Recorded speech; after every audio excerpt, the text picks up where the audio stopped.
They told me fat was bad. They didn't know fat was where the fire lay. Truth in the tallow.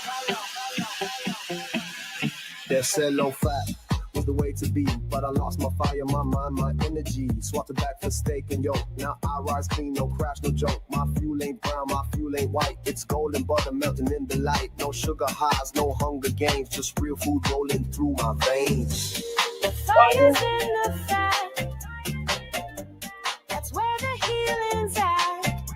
Your fuel so real, so true, so clean. Fat feeds the body and sharpens the dream. The fire's in the fat.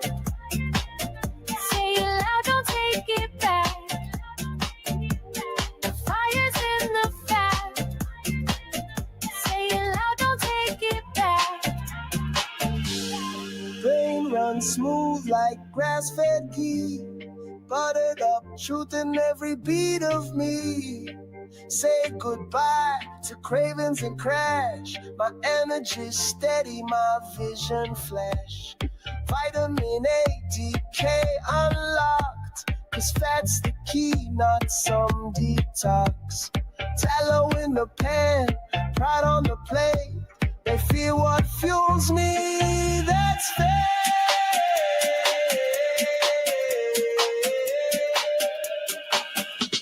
They said fat clothes, but it cleared my mind.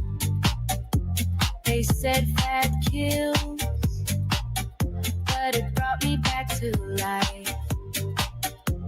They said fat clothes, but it cleared my mind.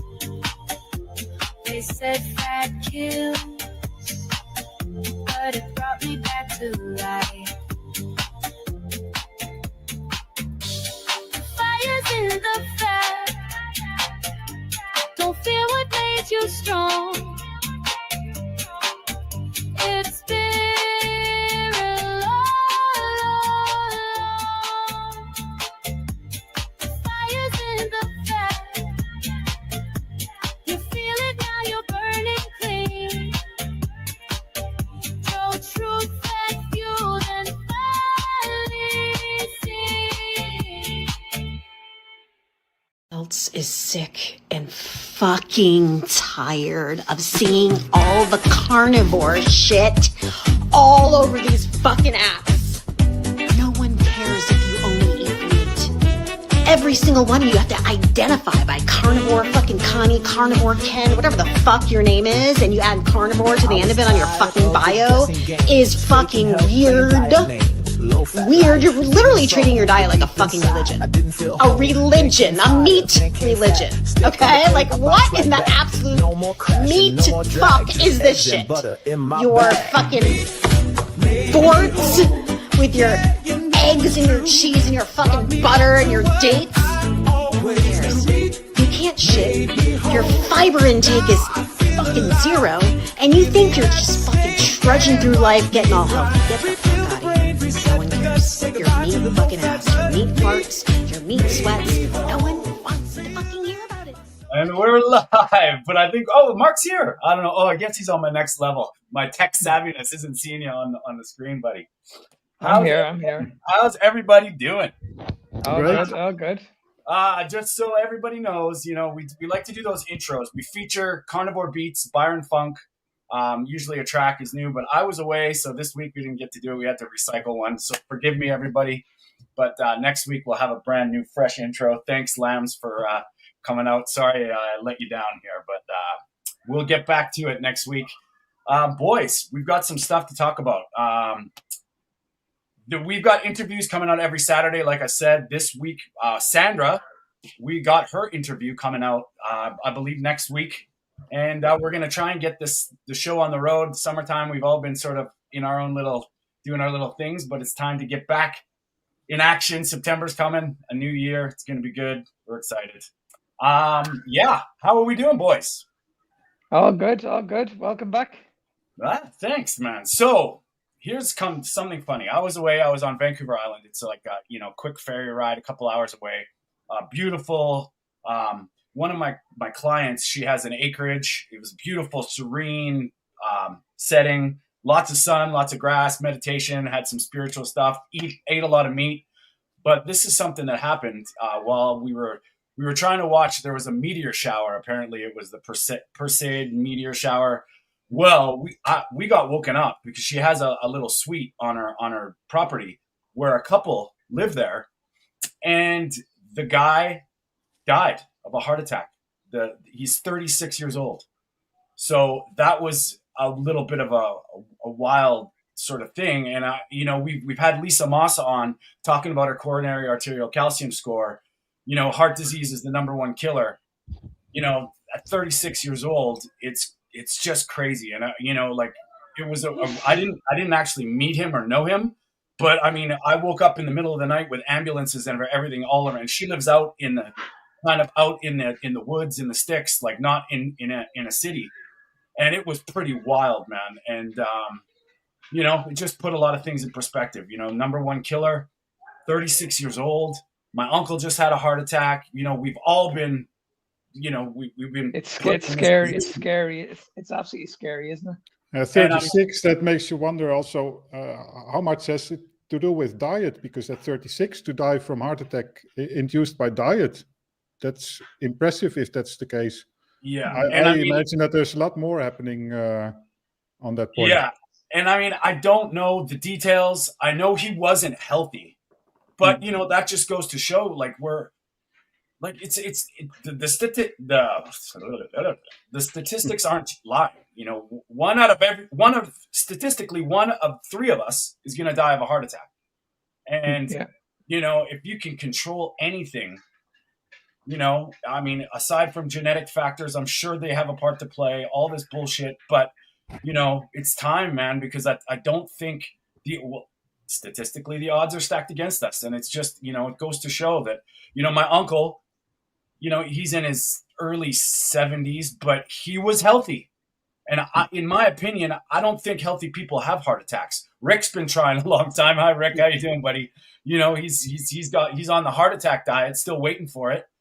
And, my uncle was, I would argue, probably plant-based, very, active. He wasn't a sedentary guy. So he would be the typical model of health and still has a heart attack.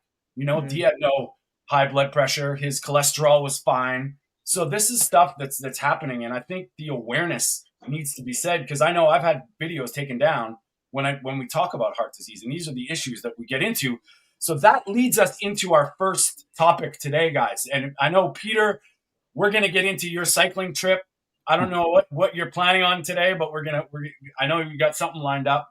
But let's deal with this first, because this kind of ties into a video that Mark made, and I think we can talk about this.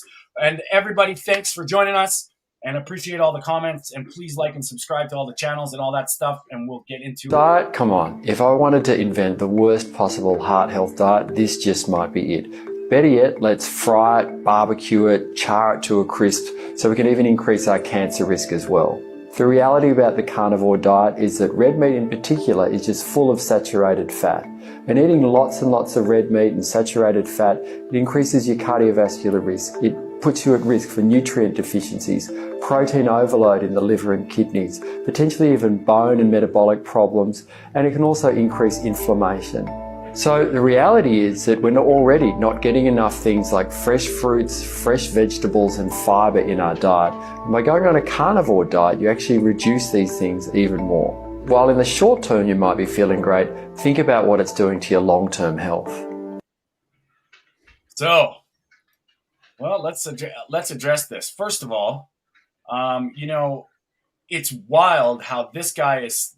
I mean, I'd be curious to know, Mark, how many views that actual real clip got, because we're finding, like, in the carnivore space, aside from all the big heavy guys, the Bakers, the Chafees, and like, they're established. We know their presence is established, but smaller channels. And we just had an interview, which is going to come out later, with Michael Fine at Ancestrally Healed, and he was talking about some of the stuff, his content. I don't want to say the word shadow and then the other thing, just in case the algorithm hears us. but it seems that we're getting repressed with our content. And Mark, I know you felt that a little bit. Peter, you're coming up in a different way with the stuff that you talk. You don't really talk about as much controversial stuff, but I think that there's a very big push against smaller, people that are trying to be an ambassador for this way of eating. It's clear that that's a mainstream narrative. But the people that don't speak like that, because you talk to cardiologists, like we've got Malcolm Kendrick coming up, which we're going to talk to. He wrote the book, The Clot Thickens, has a different theory on this. Dr. Nadir Ali, I don't know if anybody's familiar with him, very big proponent of saturated fat is not bad. Another cardiologist. But, this guy gets slamming the carnivore diet. So, guys, what's your thoughts? Yeah, I mean, when I put the video up, I put that video up, I think it was 48 hours ago, and my views on it are absolutely terrible, really, really bad. Like I've had about 40 people watching it so far, and it really, really frustrates me because if I had done something on, say, the sugar diet, my video would have went viral. And when I put it up, I made it clear that I wasn't going to speak on it. I just said, right, I'll just go through the comments, look at all these comments. This is all the proof that you need. So I put about 10 comments on the video. Every single person was saying that the carnivore diet has changed their life. Yeah. So when you mentioned at the very, very beginning, Tony, about heart disease being the #1 killer in the world, and you talked about being healthy, I would like to ask these people, what do you guys class as healthy? Because from what I see is people have this in their heads that if you look at someone and have a six-pack, they're automatically healthy. But they have no idea what visceral fat is around your organs. And this is the big problem that we're seeing at the moment. Yeah. Many, many people are dying at such a young age, and everybody's just blaming on like our consumption of red meats, our consumption of fats, even though we're living in a world where every single person is on a low-fat diet. I mean, the questions need to be asked. They really do. They need. I mean, it just doesn't make any sense. It really doesn't. No. And Peter, what do you think? Well, yeah. Just continuing on the point of Mark, I recommend everybody to watch videos from Dr. Sean O'Mara, because we're not just talking about visceral fat, but also intramuscular fat, and you can be very athletic, do a lot of endurance running, for example, and still be on the bad side when it comes to fat composition in your body. And coming back to what you talked about, Tony, I think that a lot that we have to deal with in terms of broadcasting our message is the problem that we have to deal with an algorithm that is fit to the mainstream message. So it's not necessarily only shadow banning, I think. I think it also has to do with the fact that a lot of people, by all this conditioning, are not waiting for our message in a way. So it's very difficult to compose a video that is appealing to people while not. So it can be controversial. So a lot of people in the end will be agreeing with your message when it comes to the big C, for example. And somehow people have to be prepared a little bit. And I don't know the answer to it. So I don't know how to condition people, because you can tell them to right away watch a video from, what's the guy on, I forgot his name, Dr. Siegfried. Yeah. But it's too high level for people to dive into immediately. And there are some nice documentaries. I think there was what was it called? Cancer Revolution or something like that? Yeah. I haven't seen it. I just read his book, and I think everybody should. Like that book is Yeah, and of course, for a lot of people, the price of his book would be quite a hurdle to take. But I haven't read it either, so I know a lot of his videos and all these things. Well, but I think anyway, it's just difficult to find a midway between increasing your view count and accessing people outside our community while still remaining genuine, because that's the risk, of course. Yeah, and Lambs, just a shout out to you, my man. Like he sent me on a few. He sent me a few people to follow. Dr. Sam Bailey, interesting stuff. And there was a doctor that he recommended to me, like to follow. I think his name's Tom Cowan. Lambs, if you can give me I think his name is Tom Cowan. I mean, anyway, I binged it, and his idea on the heart and what high blood pressure is mind blowing, and it's a different outlook. And he's saying basically, okay, you have high blood pressure. Is it a good idea to lower it with drugs when your body is telling you something? Right? So it's not the high blood pressure that you want to be lowering. It's the reason the high blood pressure is existing in the first place. Mm-hmm. So you're just, is it a good idea? And it's just a dip, because we talk about heart disease and cholesterol all the time. And, you know, we have our thoughts and our opinions. Obviously, we're not doctors and scientists, but this guy was talking about it from another angle, because high blood pressure is your body compensating for something that is wrong. So if you're not dealing with the problem, that why something's wrong, lowering the blood pressure is high for a reason. So when you're getting drugs just to lower that marker, is that just it's a false Band-Aid or a red herring? Because clearly the statistics, we're doing all the things, you know, like you said, Mark, low fat, everybody's on a plant-based program, and yet cholesterol doesn't seem to be a factor we know, because we often deal with a lot of people with high LDL cholesterol, and the high blood pressure, that's the risk factor. So they put you on drugs for those two things. Yet Corey made a good point there. If they tell you take works, why is everyone still sick? So why are the stats still going up? Ben Bigman and hyperinsulinemia, because blood pressure and LDL cholesterol, both of them, well, the blood pressure is a symptom most of the times of hyperinsulinemia, and high LDL, I think, is only really bad in the context of metabolic syndrome if things are not working properly. And there's a lot of LDL and triglycerides floating around that your body doesn't use, or your cells don't want to use it. I remember this empty pizza box parallel by Nick Norwich. And I think the idea was that normally you would see a lot of pizza boxes distributed like normal houses. They deliver pizza boxes and people eat them, and they'll be left with empty pizza boxes. And if you have diabetes, metabolic syndrome, your body doesn't want those things. Mm-hmm. So there's a lot of stuff floating around, and of course that's going to oxidize and make damage and all that stuff. Yeah. Mm-hmm. And I think that's the key, right? Like, I mean, it starts with metabolic health. And I mean, I've got high LDL. I'm assuming it's been a couple of years since I've had it checked, but my blood pressure is in their eyes low optimal, which, you know, if one of those things were out, I should have super high blood pressure.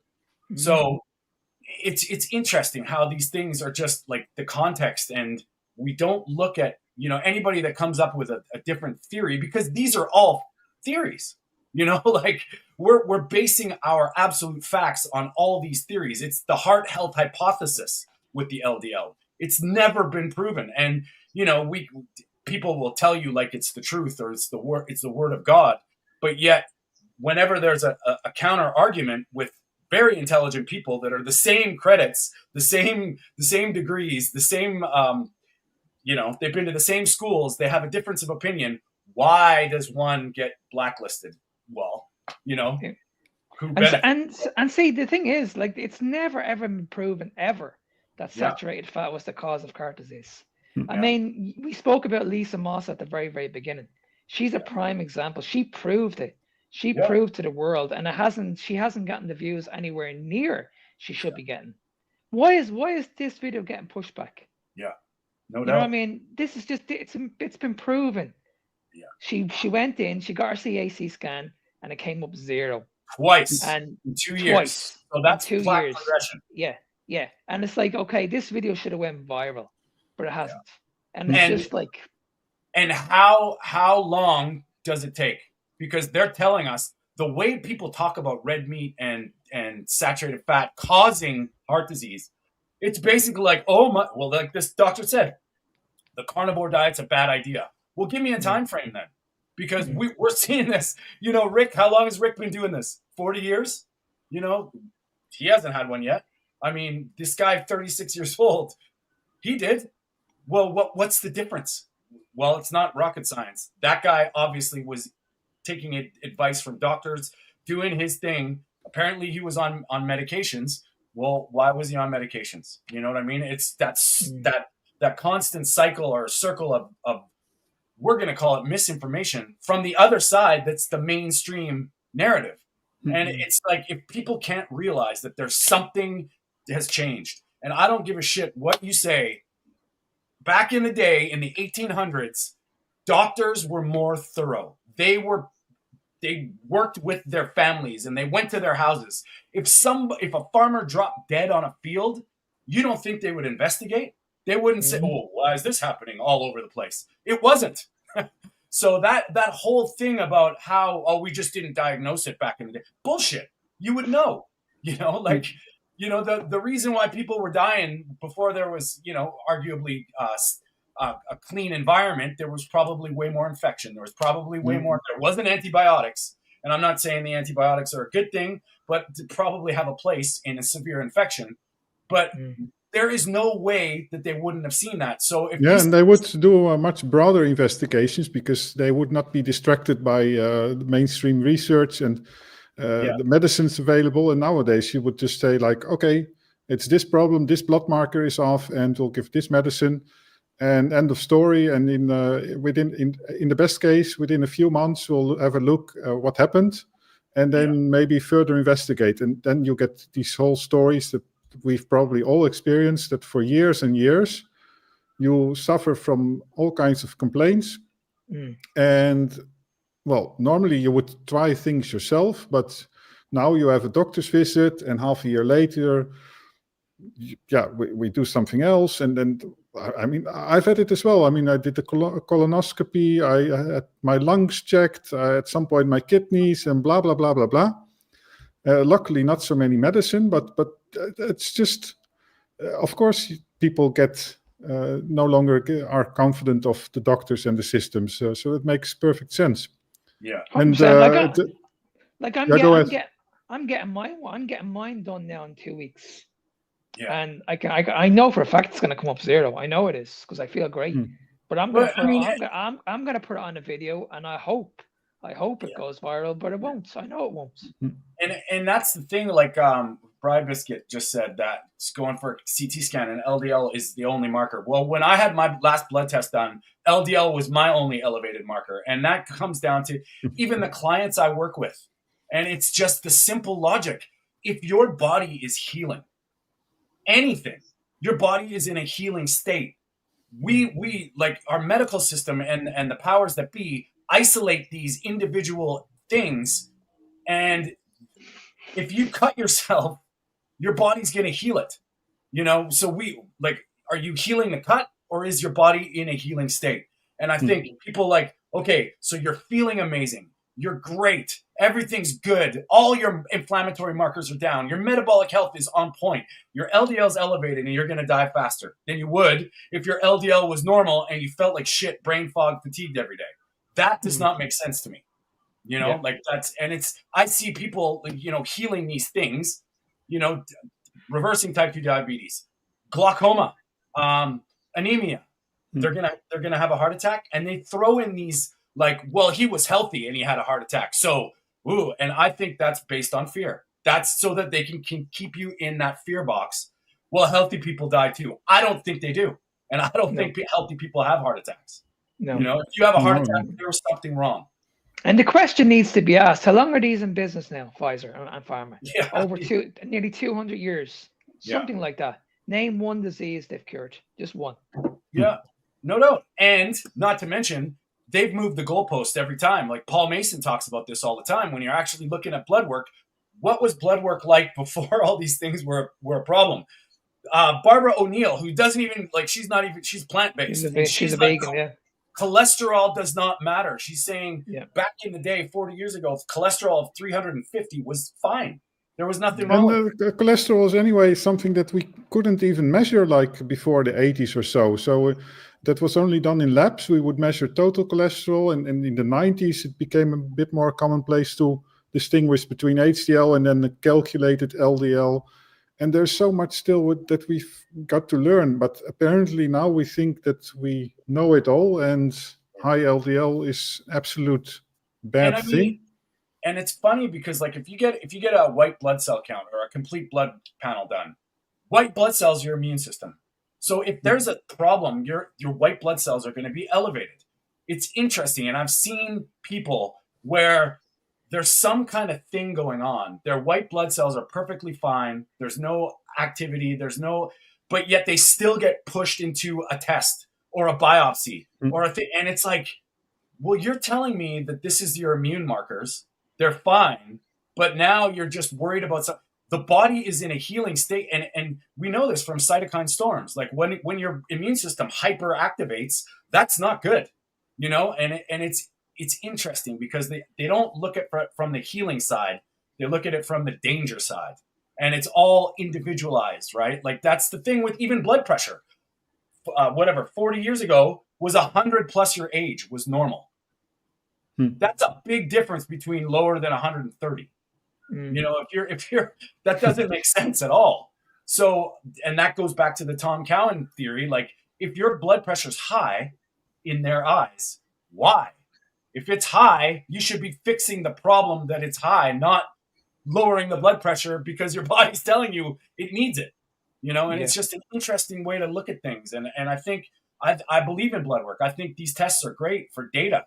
But I think there's a story there it's not just about this or that. It's the whole picture.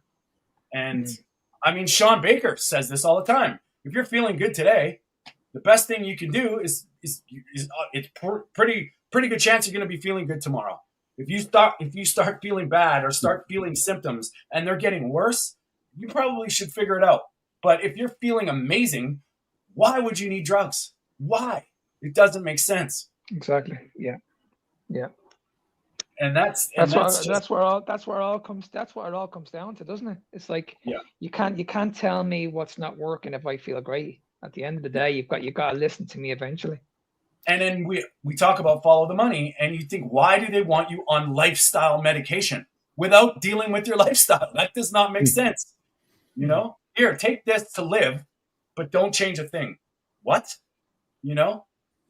And that's where our faith is. And I mean, I encourage everybody to take it all in.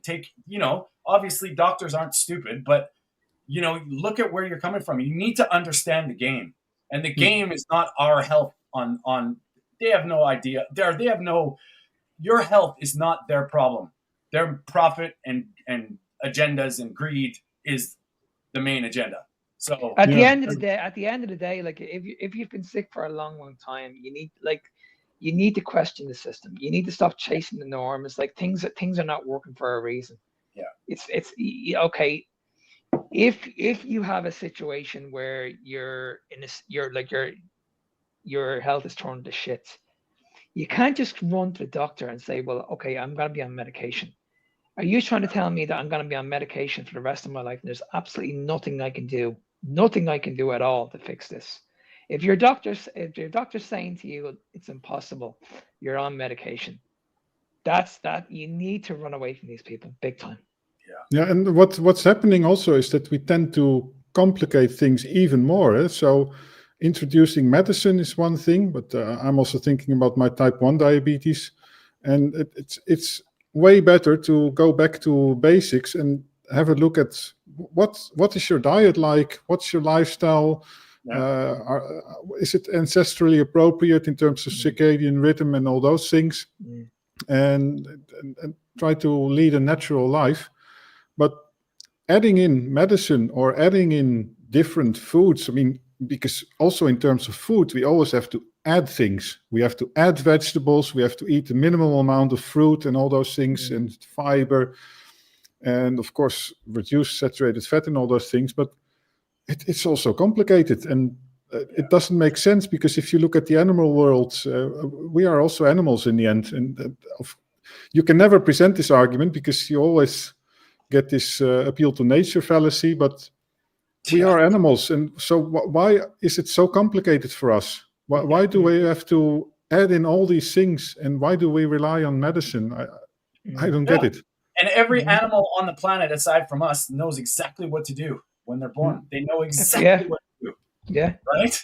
And it's like, and we're sitting here trying to eat the rainbow in moderation of shit that's not even it's not even natural, and for one. And I mean, you can argue, well, all food comes from nature. Well, yeah, everything on the planet comes from something. Okay, we know that, but we're just generalizing here. But I like to say, like, we focus on what the body needs. Let's stop which diet. Let's start with what the body needs.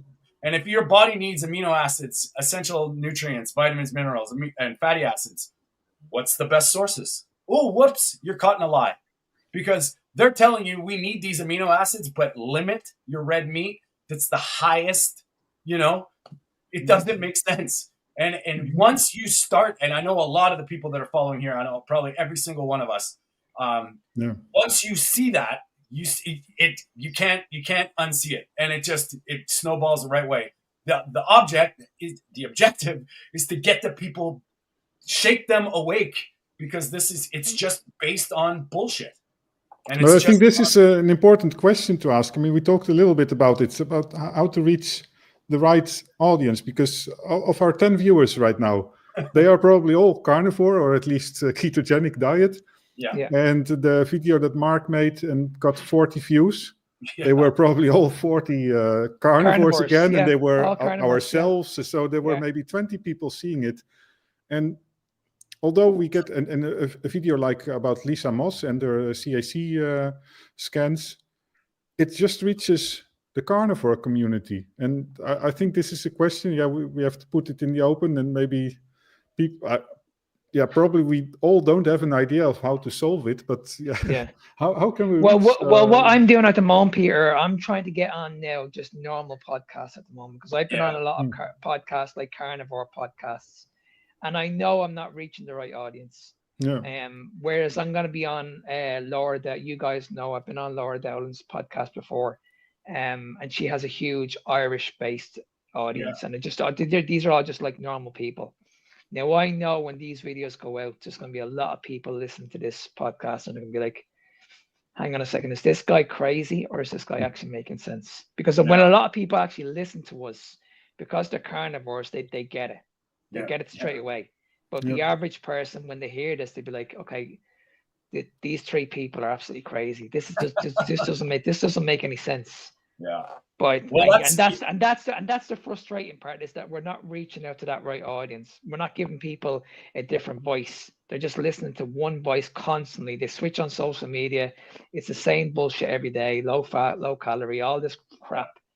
I mean, everybody's doing this, but yet their health is turned to shit. Yeah, we have to get out of our comfort zones, probably. Yeah? So go into these shows indeed with critical interviewers.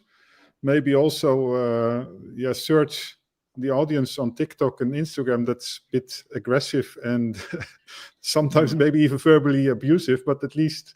Well, it's funny because I've tried that and I get strikes. So do I. I'm the same. I'm the same. Yeah. I got told off TikTok that I can't be giving out about people. Yeah. Like if I call out someone, I get like. I get messages like behavior issues and stuff like that. I tried to put a picture on Facebook with feet on a scale, and they told me it was body shaming, like feet on a scale, and it's like, what? And like, it's just. You know what comes up on my one every time I mention eating disorder, it gets shut down straight away. Yeah, they don't want us to know. Speaking of that segues us into the next thing. Before we get into Peter's excellent adventure, we'll deal with this because it ties right into it. Again, some advice. I actually felt like I'm not dieting. It is the only time that I have felt like I don't have to sacrifice everything that I love in order to lose. Oh, sorry. I lost over 70 pounds, and I will die on the hill that a calorie deficit is the best way to lose weight. And I'm not even just saying that because it's scientifically proven, but I personally, as somebody who has dieted what feels like my entire life on and off, tried every single diet in the book, I can tell you right now that eating in a calorie deficit is the first time in my life that I've actually been able to lose the weight, 70 pounds, and keep it off. It is the only time that I've actually felt like I'm not dieting. It is the only time that I have felt like I don't have to sacrifice everything that I love in order to lose weight. It is the first time that I'm able to go out and enjoy a drink with friends, that I'm able to go out and enjoy a meal with friends. It's the first time that I've been able to hit the drive-thru all the time and still lose weight month after month after month. But diet culture has been pushing us this agenda, these packaged little slim fast, keto this, Weight Watchers that, BS for so long because it makes money. Because it makes money, which I get. I have a cookbook, okay? Like, I get it. Like, maybe I'm part of the problem. The problem is people telling you that you have to give up the foods that you love in order to lose weight. The problem is people telling you that you have to do some sort of crazy point system in order to lose weight. You know what Weight Watchers is? It's a calorie deficit packaged to you in a different way where they're making up imaginary. Okay, enough, buddy, enough. Mark. Yeah, it's enough. Okay. Oh my God. People like that give you a headache, don't they? First of all, every diet in the book. How old are you? Like, you know, like, just she just assumes that everybody's just the same as this person. She just assumes everybody in the world. You just need to be on a low calorie diet. It works for me. It's gonna work for you. Yeah. Listen. I've been there. I know. Trust me. I've done the low calorie diet. And then it's like, and then you can eat all the fast food you want. It doesn't really make sense when you're, you know, like you want to get Taco Bell for nutrition. Then you know that's your prerogative. But yeah. Well, sure. I'm sure you get this a lot, Tony. I get this an awful lot when I take people on. And the one thing that always comes up is, Mark, I've done all the diets. Yep. That's what they always say. I've done all the diets. I could never get the results that I wanted. Never. Yeah. And it's like, okay, the reason why you couldn't get results is because you've been doing the exact same thing, whether it's paleo, whether it's Weight Watchers, you're in a calorie deficit. You need to stop being in a calorie deficit. You need to stop focusing on calories. You need to look at the calories that you're eating, the type of food that you're eating matters. And this is what we need to move away from. That a calorie is not just a calorie. Yeah. Different calories are going to have different hormonal effects on the body. And we need to understand this very, very quickly. And sorry, Mark, I'm just going to cut in because I want your guys' help with this because I'm doing this course. It's the truth about weight loss, aging, and health. And we're going to rip apart the narrative from experience. Just rip apart all these myths and just try and make it make sense. And you can go onto my website, TonyStewartCoaching.com. It starts on September 7th, which will be after our podcast. And it's basically everything we talk about in a nutshell. Why?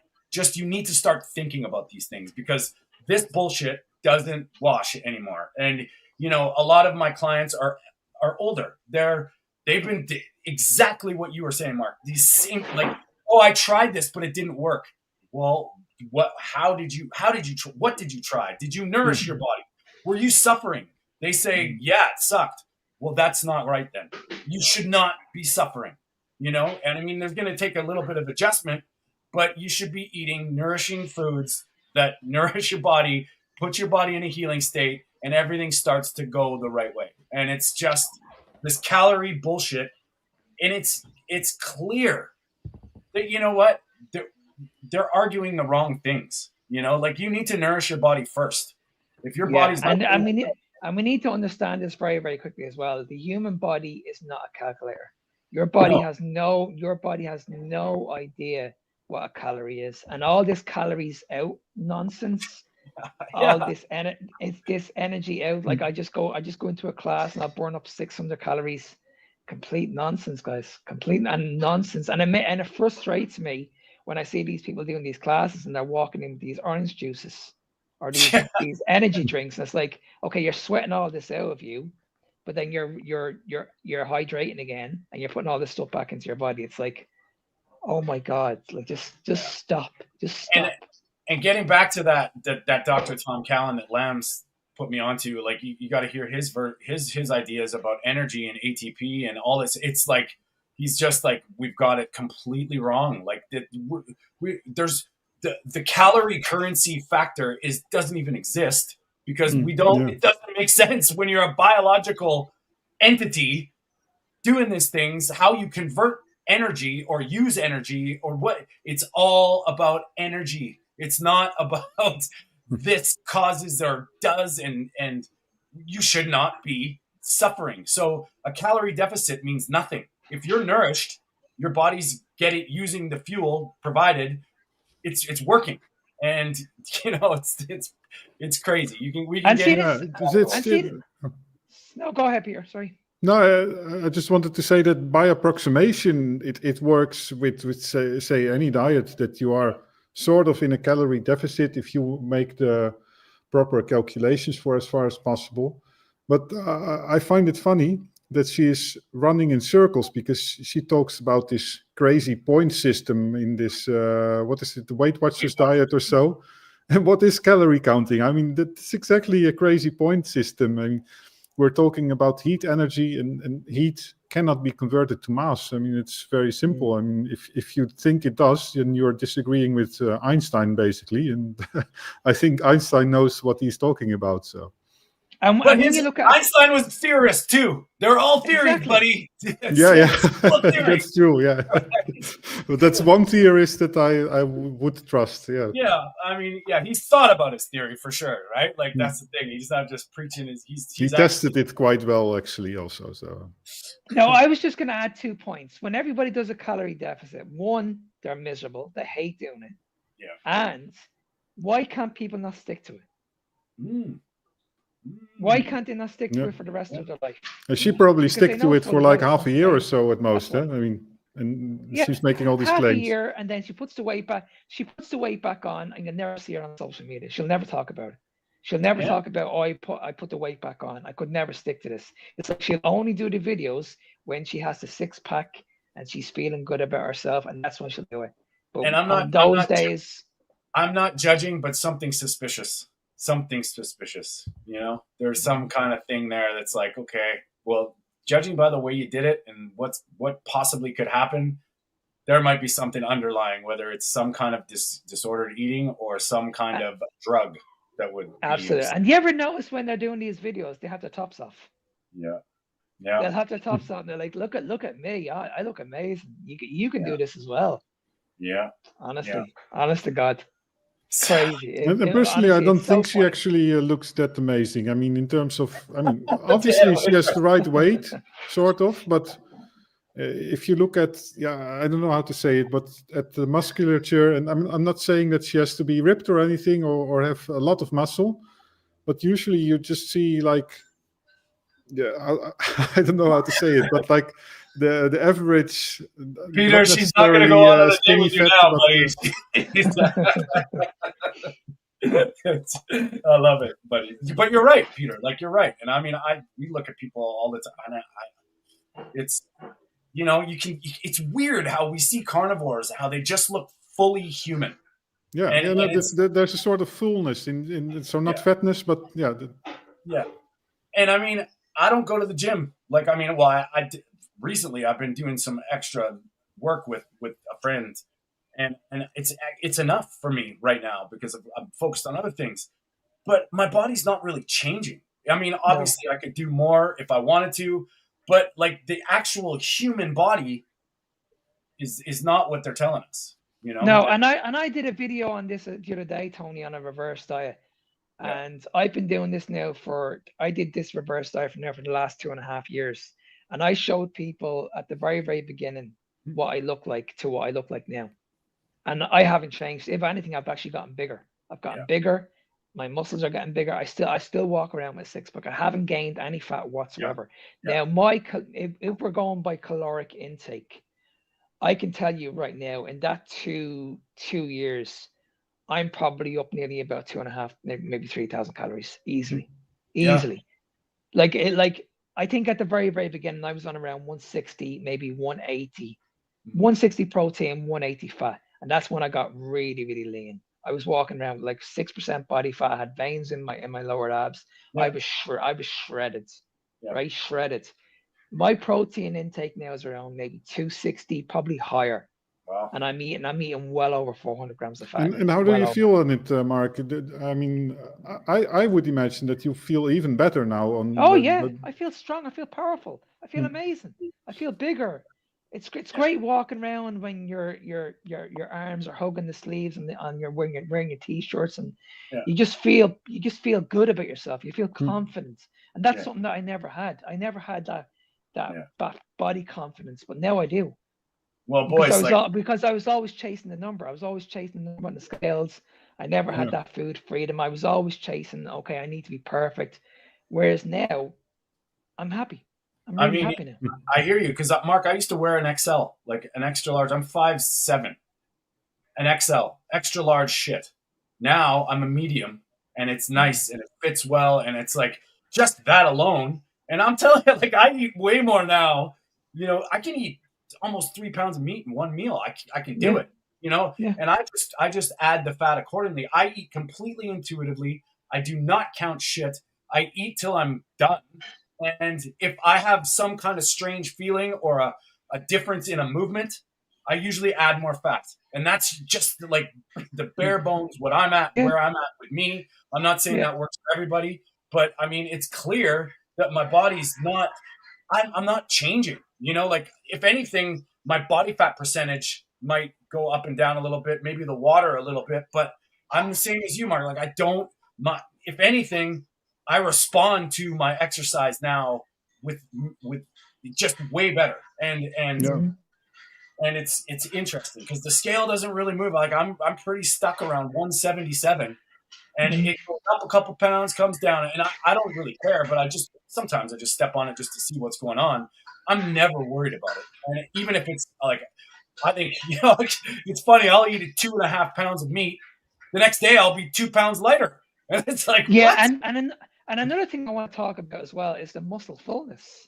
Yeah. Because this is what we hear in the fitness community, that when you go on a low-fat diet, your muscles are going to look flat. This is what you'll hear. It's like that when you take carbohydrates out of your diet, your muscles need glycogen. Complete rubbish. You're filling the muscle up with water. That's all you're doing. Water, now, when you become fat adapted, you can retain all the glycogen you need in the muscle. Yeah. You know what I mean? I mean, it's very, very simple. As I said, my muscle bellies are getting bigger and bigger and bigger. Yeah. Easily. I don't have any sodium in my diet. I don't add in any salt. I have all the salt that I need in the meat. Yeah. My muscles are getting bigger for a reason. Yeah. You know what I mean? People are saying this to me in the gym.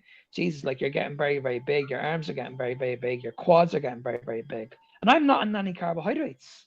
Yeah. And if you look at my pictures like 2 years ago, I was extremely skinny. Yeah. Whereas now, in 2 years, I probably put on about 10 pounds of muscle. Yeah. And that 10 pounds of muscle has made a massive difference to me.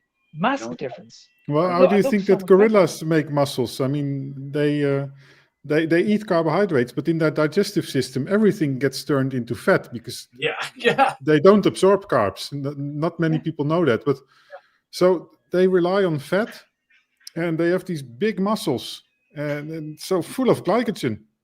Does it look like my muscles are deflated? Yeah. almost as big as those. Welcome to the gun show, everybody. We're redoing it. Well, that's right. I love it. Now we got to do this. All right. I love it. The gun show, people. Welcome to the meat of the matter. That's what it's all about. We actually this. Yeah, there's a question, by the way.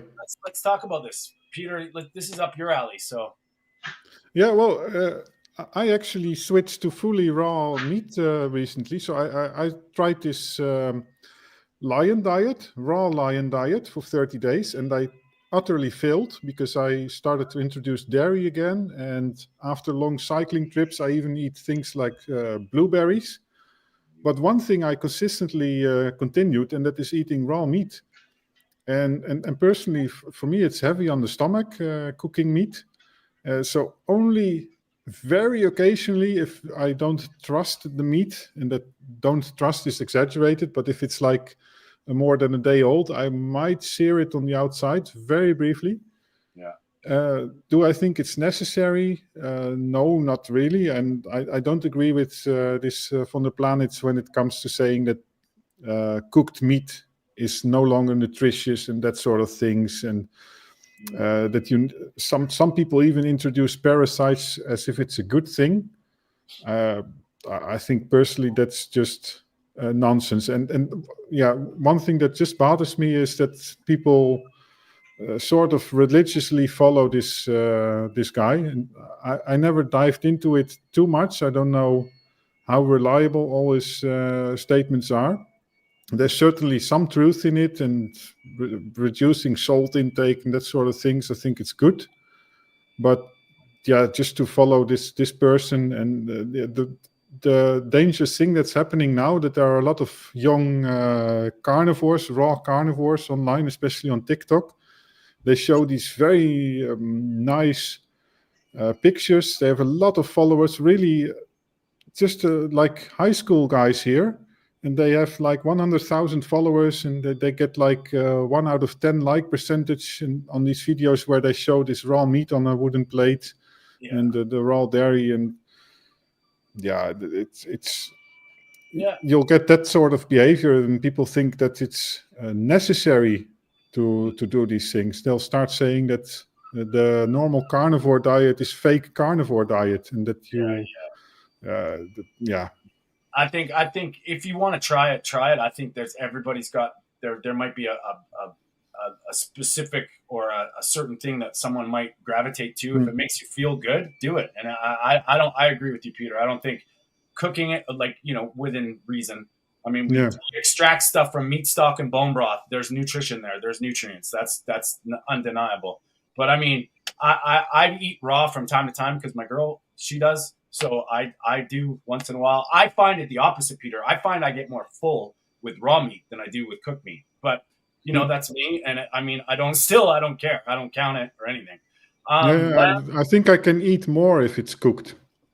So yeah, that's saying the exact same. So I can eat less raw meat and be fuller quickly. But I find I don't have, like, I like the flavor of a seared steak, and I eat it pretty rare, like not very cooked, but it just changes the flavor. And some days I gravitate towards it. Some days it's like, no, I feel like a but I mean, there's a difference between cast iron, barbecuing. Like, all of them bring different flavors, and I don't ever do one thing all the time. It's always kind of different. And for me, I guess that's my limited variety right there. Like, me too. I would never want to miss out fully on that thing. Yeah. I mean, it's taste-wise, it's super to have a barbecue meat and that sort of stuff. And some days I like roasts. Like, I just eat a whole roast. It's like what a roast used to be for a family dinner now, man. It's not. Yeah, it wouldn't last long. And if there was 6 of me at the table, no way. But Lambs mentioned a thing. I'll kind of get your thoughts on this, Mark. But creatine. For me, creatine, I mean, I don't see they're it's obvious. It's been one of the most tested true things for in the gym culture. But my opinion on creatine actually is more for energy. It's actually, there's so much more to creatine than just muscle growth. And I think when we're on carnivores, and of course this is my opinion, I don't think we need to supplement creatine for muscle growth when you're eating a rich creatine dense diet. For some people that aren't full carnivore or not eating a lot of meat, I think that's like, it could be a game changer for sure. But I mean, I think that's something, I don't think it's necessarily bad. And I've actually heard some people talk about like mega dosing creatine for energy, for actual, and they feel better. But just if anybody's going to think about creatine, just remember it does pull water and it can dehydrate you. So be aware of that too. And I wouldn't, just go with that's my opinion. Mark, what do you think? Yeah, I agree with you, Tony. It's probably the most scientific supplement on the market. It's been proven many times. It can help with endurance. It can help with muscle build and stuff like that. For me personally, I think you can get all the creatine that you need in red meats. I think if you're on a high red meat diet, you don't need any creatine at all. That's not to say that if you want to add it in, by all means add it in. But I just think you'll be saving yourself more money by just eating red meats.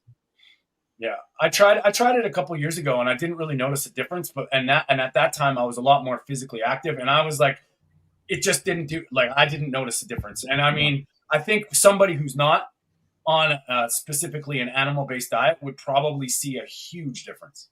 Yeah. Yeah. Well, I'm eating creatine, supplementing creatine, also like 20 grams a day now, because You are?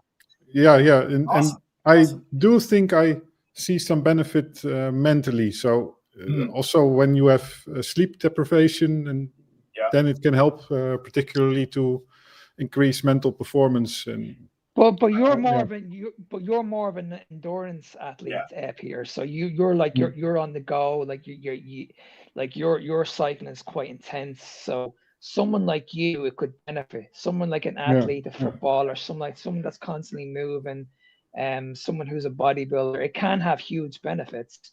But for the average person who just wants to build muscle, I just believe that if you just stick to a red meat diet, you'll have no issues at all. Yeah, it will have minimal effect on that point, I guess. Yeah. I heard Rhonda Patrick talk about creatine, and she said that she uses it actually because she travels a lot. She goes from whatever, she's on flights and jet lag and all that shit, and she finds, I think she talks about her, and obviously she's not carnivore. She's probably I'm assuming she eats meat, but she was telling her she does 10 grams a day, but if she's jet lagged or sleep like energetically drained, she does 20 grams a day, and she says that there's a big difference. So I've heard things about it, but I mean, as far as muscle growth, like I would agree with Mark, but I would say, hey, if you're, it might be an ace in the hole if you've got an erratic schedule, or your graveyard, switching from graveyard shifts to, normal working hours. If that's all jumbled, that might be something that, because creatine's energetic as well. It's not just,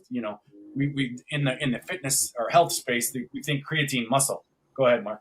Can I just add as well that when it comes to muscle growth, the biggest thing you need to understand is patience.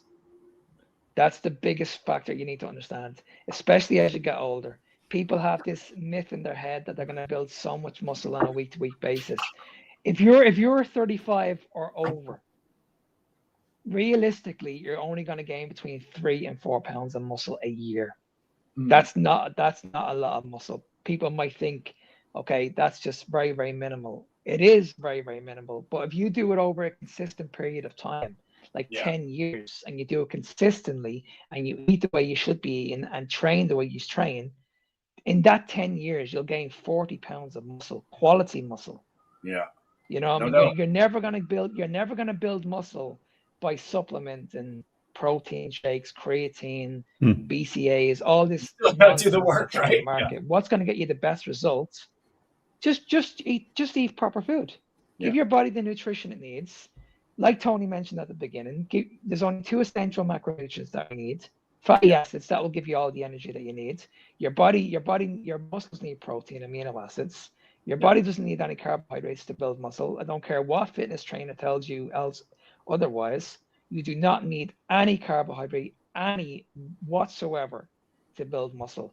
Yeah. When you eat carbohydrate, the muscle is going to look bigger for a reason, because you're putting a lot of water into the muscle. It's called glycogen. But we can do that through an animal-based diet as well. Once you become fat adapted, you will have no issues getting these pumps in the gym. No issues whatsoever. And I find the longer I go with this, I just don't need carbs, man. I don't care. I don't care if they're going to give me, some people I can see, like when we interviewed Coach Al Reeves, and he's playing around with a tool, and he's very specific about his regimen, and that's great. And I think there's some place for that. But for me personally, I just don't need it. Like, it doesn't really, if it was a benefit, I mean, the possibilities of the damage don't equate it. So I don't need it. And that's me. That's just I'll tell you where I use it. When women want to use carbohydrates and they don't want to get rid of them, I find that when you add carbohydrates in before the workout, it can be tremendously beneficial for some people that are metabolically flexible. So if you're metabolically flexible, I've seen tremendous results with women, tremendous results. Yeah. But for me personally, I can't be metabolically flexible. I can't eat carbohydrates in like small amounts anymore. If I eat if I eat carbohydrates, it's going to set me off big time. Yeah. Yeah, and for those people that are metabolically flexible, it's like that last 5 or 10%. I mean, if you look at Tour de France cyclists, they will obviously eat a lot of carbs, and nowadays they also take exogenous ketones. So that's sort of the same story. If you're a carnivore keto, then you might, if you're flexible, take a little bit of carbs. So if you're a cyclist, I would easily eat half or an entire banana before a climb. And the Tour de France cyclists are doing the exact opposite. They are eating carbs and they take these exogenous ketones to improve to boost their performance.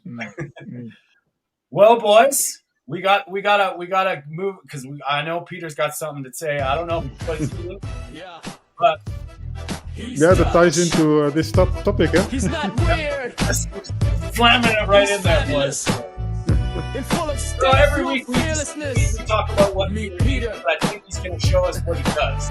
The type 1 boss. Let him. A blood sugar. I cannot hear you anymore, Tony.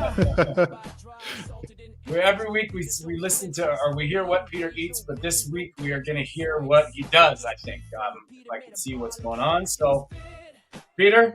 Yeah, so this is going to be a scary story. I actually did what the Tour de France cyclists normally do, because in 2 weeks, a little less than 2 weeks, I'll be doing a very long cycling ride, multiple days, without carbs, of course.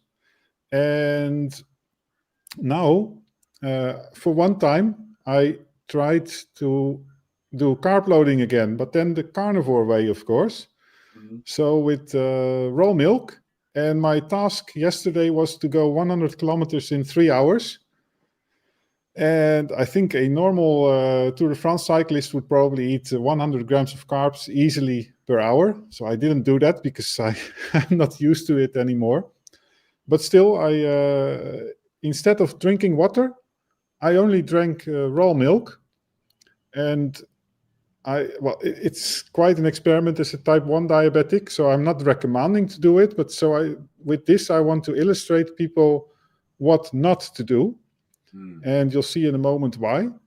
And this is what I did in the past, actually, eating a lot of sugar during my cycling rides, and it can work, but I think it's quite damaging, what we talked about a moment ago.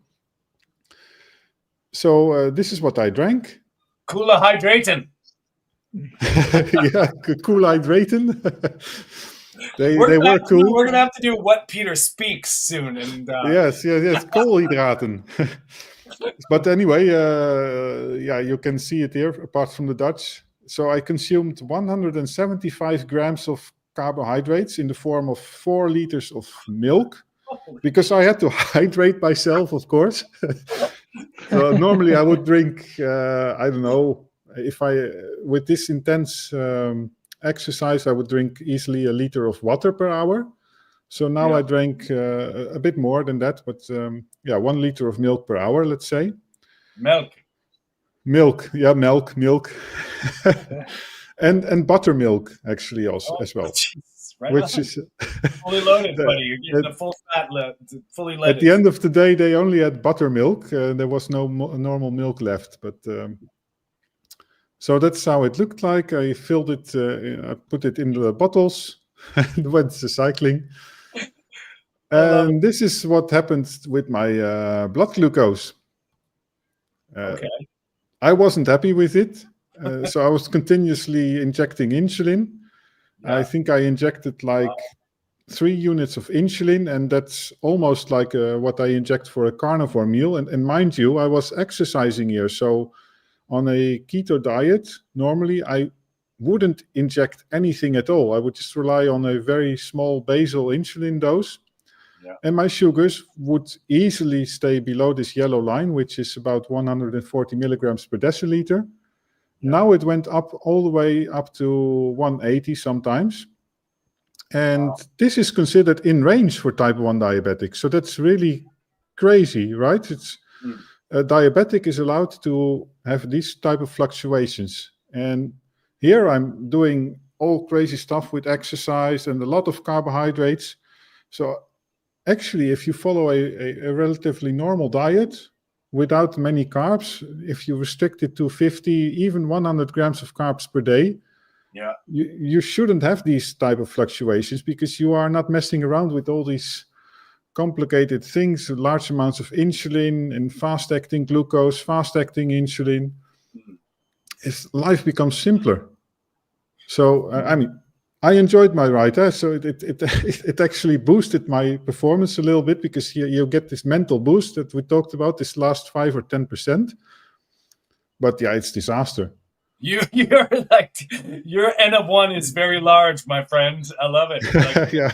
It's just really cool to see, because, like, for people that don't realize that you have to be aware of this stuff. And this is, we can relate it. Obviously, Mark and I are not type 1 diabetic, but you can see the blood sugar swings and all the stuff happening, and wow, that's pretty crazy. And for non-diabetics, it's the same story, because your pancreas is still excreting all this insulin to compensate for it. And one thing in type 1 diabetics is called this concept of peripheral insulin resistance.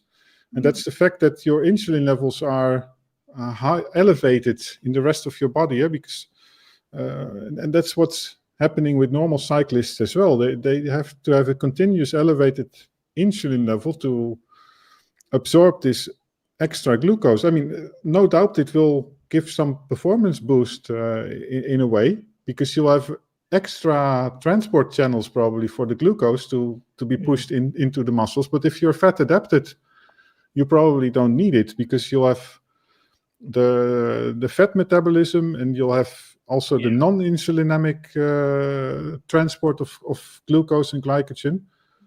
Wow. So yeah, it's just bad also for non-diabetics. Yeah. Can I ask a question, buddy? Were you thirsty? Did you drink any water, or was it just all milk? No, all milk. And I mean, it hydrates, right? And actually, I experienced very little cramping the rest of the day. So this was actually a ride close to my threshold. But in terms of cramping, it wasn't that bad, actually. So yeah, I think you get probably a lot of minerals and hydration from milk. Yeah, no doubt. And let's see. Did it feel any kind of weird, like, because when I drink a lot of milk, I get this kind of like burpy kind of thing, right? Like, I don't do it very often, like a lot, but I mean, I do it kind of. Like, how did you feel? Were you just sipping it, or did you actually like take it? Yeah, larger gulps. So that's a thing, and that's a bit similar to calorie counting. You need a lot of discipline to sustain calorie counting, and that's the same with this glucose. So I could decide to drink this milk and take a sip every 5 or 10 minutes. Yeah. And as a cyclist, also when you rely on energy bars, you could say like, okay, every 5 or 10 minutes, I'm going to take one bite of an energy bar and sort of create a continuous inflow. But oh man, I mean, I couldn't do that. I enjoy. You drank 4 liters of milk. 4 liters you drank. Yeah. In what time period? 3 hours. Wow. Wow. Holy shit. But that's the thing. In terms of calories, what is it? It's so it was 170 grams of carbohydrates times 4. So 600 or 700 calories was coming from the carbs, which is of course very much, but I burned about 3,000 calories. But then you have the fat factor too. If it's raw milk and it's whole, right? That's a lot. I mean, we're talking, and the protein as well. But this is, I think you could still call it low carb almost, because out of the 3,000, it's 20%. And it's balancing everything out. Yeah. Wow. But of course, I mean, we're kidding here, because people, please, if you want some good advice, send me a message or so. But so I'm talking a lot of, I'm showing how you shouldn't do it. I'm if you want to know how to do it, contact me. Buddy. Like, what? It's like, you should have just. You know, oh, how was your? Okay, I gotta ask. Let's talk some shit. How was your movements after? Sorry, my headphone went out. But... How was your movements after? Oh, those movements. Good. Yeah, sure. I think they were good. Yeah. So you weren't constipated. No. Well, it's better than cheese. So yeah. That's awesome, buddy. That's awesome. Amazing, amazing. But yeah, I mean, yeah, I'm not going to do this type of experiments too often anymore. But I enjoyed it anyway. Well, no, that's it's kind of and yeah, just one final thing about it is that what I do notice that after this experiment, I feel more the urge to eat carbs. So I did take some yogurt afterwards and some blueberries. So that's really a slippery slope. Interesting. And yeah, so I usually don't crave it. So also if I eat it once in a while, but this was really much. See, when you're mixing that intensity, that type of training, and you're mixing that with carbohydrates, your blood sugars are going in this direction hugely. Yeah. And that's what we see with people in classes. That's why when they come out of these classes, they're craving more of it. They're out of control. They go home, they raid the fridge because your blood sugars are massively elevated, especially after cardio. And I think that's a very good point, Peter, is knowing that is changed your brain physiologically to crave stuff. Like that is because I mean, I can recognize it now, and it's taken a long time to realize like holy shit, these things, these little things that you do affect the way you're thinking. And whether you want to argue with your microbiomes or like just jumping alive, like, ooh, we haven't had this for a while, let's get more. But it's clear. And that's the problem we have with calories and sugar diet and this sugar diet bullshit and all this stuff. They're not taking in consideration your physical dependency for sugar, your brain's physical dependency. Yeah. And some people that are metabolically flexible, if that little bit of carbohydrates drives you to start like indulging in a bunch of shit, well, it doesn't matter if they're good or bad. For you, they're not good. And I think that's the stuff that we don't really talk about the nuance. Yeah, and it's so tricky because in this run, I'm not sure if I showed it, but I actually set a record in terms of power output during the first hour. And no doubt the carbs helped a little bit, but it can be very dangerous to think then if I would train a few more times like this, I would easily start to think that I need those things to reach that performance. And that's not true because I reached the same performance close to it about a year ago. And it has a lot to do also with level of training and those things. So it's so easy to think that you would need carbs to do it at some point. Yeah, 100%. Yeah. And the funny thing is, you guys, like we all know this, but if you look on paper, it kind of makes sense. But that doesn't take in your life and your situation factors and how dependent and how your metabolism is. There's so many other factors than just numbers on a page, and that's where I think you can talk logic all you want, but if you're not feeling it or things are going wrong, well, if you're disciplined enough to do what Peter did and actually have a very objective viewpoint on it, then I'm all for it. I like the N of 1 stuff. I think that's pretty ballsy, buddy. 4 liters of milk on a cycling trip, man. I can't even imagine drinking 2 liters of milk like in an hour. Well, if you look at Nick Norwich, I think he's putting his body through a lot more stress than I am. So I did it one time, but Nick Norwich does these things like for weeks. Sometimes crazy stuff. Yeah, Oreos. Well, next time you go on cycling trip, like do an Oreo experiment. Let's see how Yeah, no, in terms of gluten and all those things, I would never try it. No. Well, boys, I think we didn't get to write that down, but I think we had a lot of stuff. Next week, we're going to get into write that down because we got a really good video that Mark produced, but I think we're running long on time. Great talk today, boys. We really do. I love hanging out, and with all the the comments and the people that are here. We really appreciate it. We're trying to get our shit together to push this message to, yes, we are the carnivore community.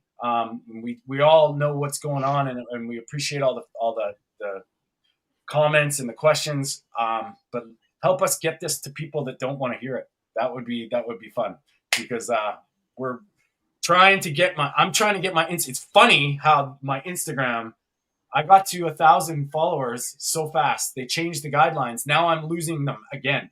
Like I gained, and I know my friends have all joined me, like they've subscribed, and then I lose 2. I gain 3, lose 2. Gain 1, lose 2.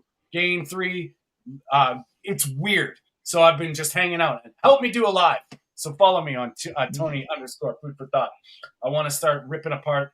Probably Mark and I will probably get together quite a bit and shred the mainstream, because I figure at least if it's live, they can't censor it yet.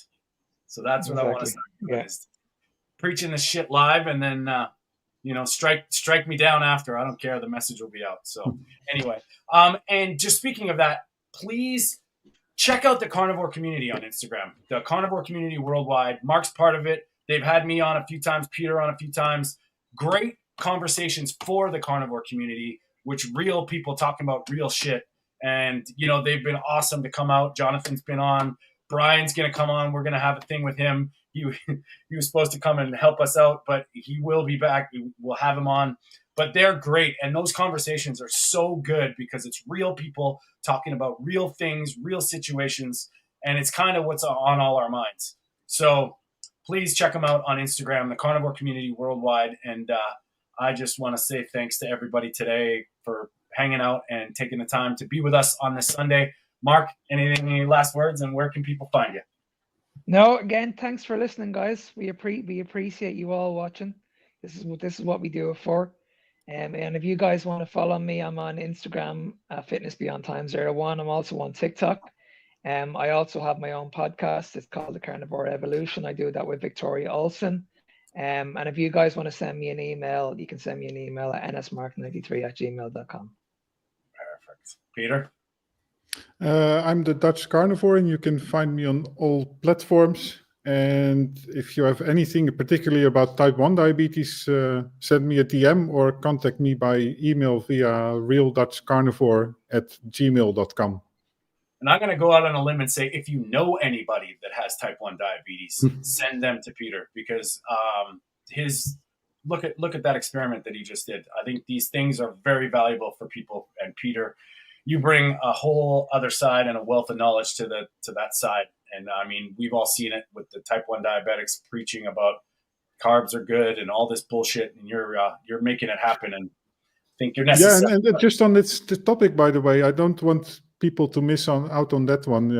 Recently on the channel of Nick Norwich, there was a very nice interview series of 2 interviews with Andrew Kutnik, I think his name is. He's also a type 1 diabetic. And that's very interesting. So do watch that one as well. Cool. And you can find me at TikTok and Instagram at Tony_food for thought. And of course, you can find me at TonyStewartCoaching.com. And yeah, if you're interested in working with Mark, me, or Peter, just message us, get a hold of us. All the stuff is going to be in the description. I'm doing that course, and I love anybody who's curious about not how to do it, but why we need to be focusing on the right things with our health, weight loss, and aging. It starts September 7th. You can find it at TonyStewart.com. Guys, thank you very much for being here. Can I just mention one thing as well? Guys, we have some exciting interviews coming up as well very soon. We have Dr. Kiltz. He's going to be coming up now in the next week or so. We have Malcolm McKendrick coming on next month. And I'm also speaking to Barkay. He should be coming on next month also. Awesome. Well, and just because we talked about heart disease and Dr. Malcolm Kendrick's going to be one of those that's going to be very, very important, because his book, The Clot Thickens, is phenomenal, and his ideas about it. And he's a cardiologist, just like the guy we saw in the beginning. But I would say one of them makes a lot of sense, and the other one is just a shill for the mainstream. So, and I think we're going to be doing the Dr. Kiltz live, aren't we? Are we not? I saw something down there, so that's great. Yeah. Well, it might not be our normal time, but Thank you for joining us here Sundays live, 10 a.m. Pacific, 6 p.m. in the UK and Ireland, 7 p.m. in the Netherlands and continental Europe. And that Dr. Kiltz will be a specific live. We'll make sure we get it out to people. Thank you all. Thank you, boys. Always a pleasure. And we'll see you next week. Speak soon, boys. Speak soon.